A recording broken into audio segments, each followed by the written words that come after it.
Senhores deputados, discutimos hoje as grandes opções do plano e orçamento para o próximo ano do município de Lisboa.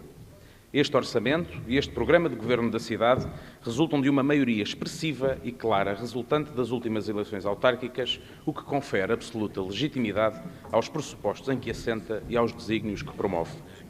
Legitimidade essa que confere necessariamente também mais responsabilidade.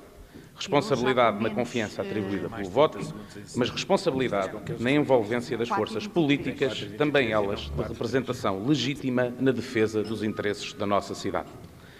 Mas a linha entre essa legitimidade reforçada e o autismo sobre os reais problemas e necessidades de Lisboa é muito tenue. Se é certo que as maiorias trazem estabilidade governativa, não é menos certo que implicam um esforço redobrado de auscultação das vozes dissonantes, também elas muitas vezes, e ainda que em minoria, transmissoras de problemas e propostas concretas ao desenvolvimento do município. O programa de governo da cidade que o Executivo Municipal hoje apresenta assenta em 5 grandes eixos de ação, não é mais do que o programa com que o Partido Socialista se apresentou a eleições. É legítimo que assim o seja, mas é precisamente aqui que a legitimidade eleitoral se confronta com a realidade. Fomos há dias surpreendidos com a necessidade de o Executivo Municipal, pela voz do seu Presidente, em rever o mapa de taxas do município de Lisboa.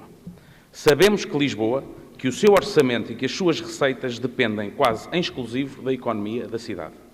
Estamos conscientes que existem processos de cobrança de taxa que obrigam a que sejam melhorados, tornando Lisboa numa cidade mais competitiva e mais eficiente. O PSD está disponível para esse debate e para contribuir para uma solução que promova ainda mais o princípio da estabilidade fiscal, da equidade de recursos, que promova mais investimento, mais economia e mais competitividade. Mas recusaremos um aumento sem critério que apenas sirva para colmatar o falhanço de algumas rúbricas de receita inscritas nesta proposta de orçamento. Se a Câmara Municipal tem sido um crítico feroz do aumento de impostos levado a cabo pelo Governo da República, não pode, no Governo da cidade a que preside, aplicar a mesma receita. E sobre previsões de receita excessivamente otimistas, permitam-me, a título de exemplo, afirmar que temos muitas desconfianças da verba inscrita neste orçamento em relação à alienação de património.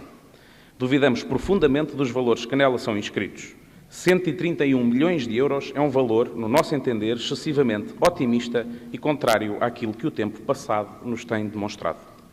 Mas dizia eu que este programa de governo assenta em 5 eixos, é um programa surpreendente quando confrontado com a realidade. Nós também queremos uma Lisboa mais próxima, mais empreendedora, mais sustentável, mais próxima do cidadão. Mas também queríamos ter uma Lisboa mais limpa, mais verde, mais humana e mais organizada. Gostávamos de ter mais cidade, porque fazer mais cidade não é só organizar e proteger os locais por onde passa a procissão. É preciso olhar também para a cidade escondida dos olhares de quem nos visita e perceber que há toda uma cidade que necessita de intervenção profunda.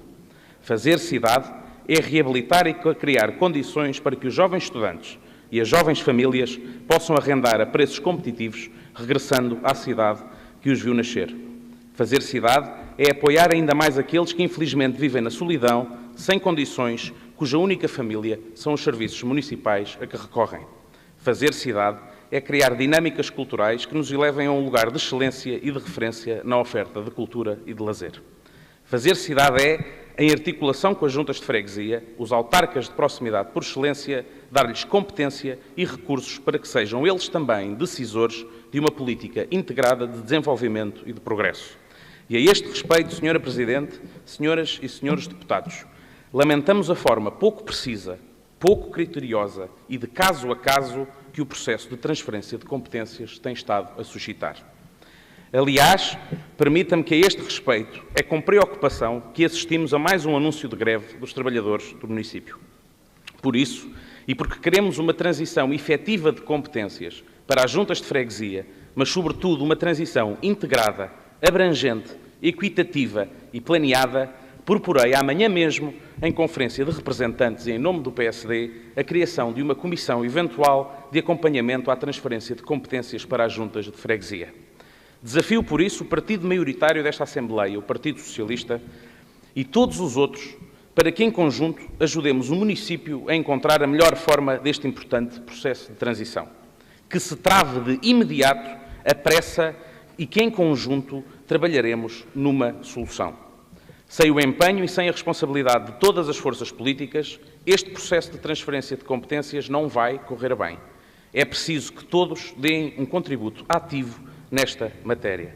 Senhora Presidente, senhoras e senhores deputados, o PSD viabilizará com a abstenção este primeiro orçamento do município de Lisboa. Como já referi, existem preocupações comuns entre o Executivo Municipal e o Partido Social Democrata. É uma abstenção, não é uma carta branca. É uma abstenção porque, na lógica de legitimidade eleitoral, respeitamos a decisão dos eleitores e porque queremos, de facto, dar o nosso contributo para termos mais e melhor cidade. Procurar entendimentos, estando na oposição ou estando no exercício de funções executivas, não é vergonha, nem é confrangedor para ninguém. É uma atitude responsável de quem sempre defendeu o melhor para a sua cidade.